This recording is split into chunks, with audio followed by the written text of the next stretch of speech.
동료 글밭 8월 5일 토요일 촛불 잊지 말아야. 오는 10일이면 문재인 정권이 출발한 지 딱 3달이 됩니다. 출발하자마자 충격적인 일들이 집중적으로 관심의 대상이 되기도 했습니다. 그만큼 쌓인 적폐가 너무도 많았기 때문입니다. 보수 축에도 낄 수 없는 수구 꼴통 정권인 이명박근혜 정권에서 주로 저질러졌던 악폐들입니다. 새 일자리 마련, 공공부문 비정규직 제로 선언을 비롯하여 역사교과서 국정화 폐지, 세월호 기간제 교사 순직 인정, 검찰의 돈봉투 회식 감찰, 4대강 보호 개방, 국방부의 사드 발사대 반위 보고 누락 공개, 국가정보원 개혁발전위원회 출범, 공공부문 공평한 채용, 청와대 앞길 24시간 개방, 청와대 문건 발견 연속 공개, 한일위안부 합의 검토, 수리온 헬기 관련 방산 비리 척결 등입니다. 이외에도 북핵 관련의 사드 배치 문제인 외교, 안보 통일 현안을 비롯하여 탈원전, 증세, 부동산 투기 억제 등의 일들이 뒤이어 기다리고 있습니다. 하지만 정권 주변의 환경은 암울하기만 합니다. 입법부인 국회의 협조가 절대적으로 필요한 점에서 국회의 구성은 문제를 안고 있으니까요.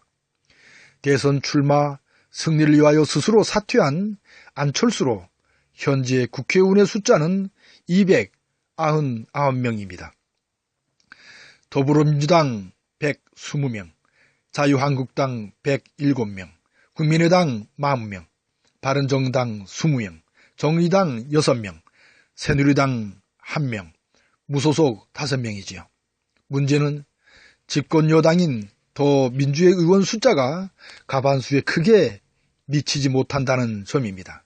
얼마 전에 추경 예산을 다룬 국회에서의 모습에서 보듯이 시급한 새 일자리 마련을 위한 일도 야당의 노골적인 방해짓거리에 질질 끌려갈 뿐이었으니까요. 어쩔 수 없이 야당의 도움이 필요한 것이 오늘의 국회입니다.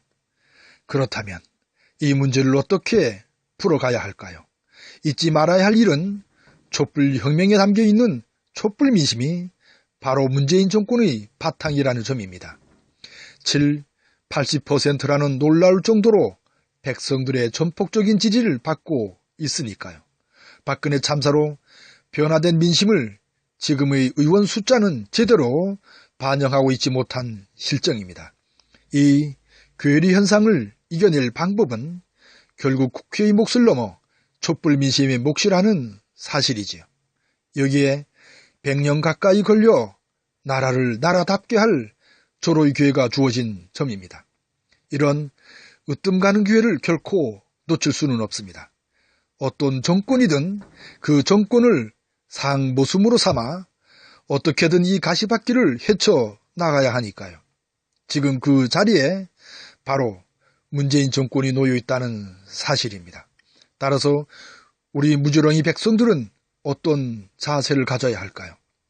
비판적인 지지를 보냈던 김대중, 노무현 정권에서 이어진 몰상식하고 얍삽하기 이를 데 없는 이명박근혜 정권에서 무수히 겪었던 우리들의 기억은 깊이 학습한, 공부한 것이 사실이니까요. 이제 이 땅에 더 이상 이 나라를, 백성들을 배반하는 정권을 세울 수 없는 일입니다. 그래서 나라의 주인인 우리의 의지를 끝까지 보여주자는 것이지요. 오늘도 고맙습니다.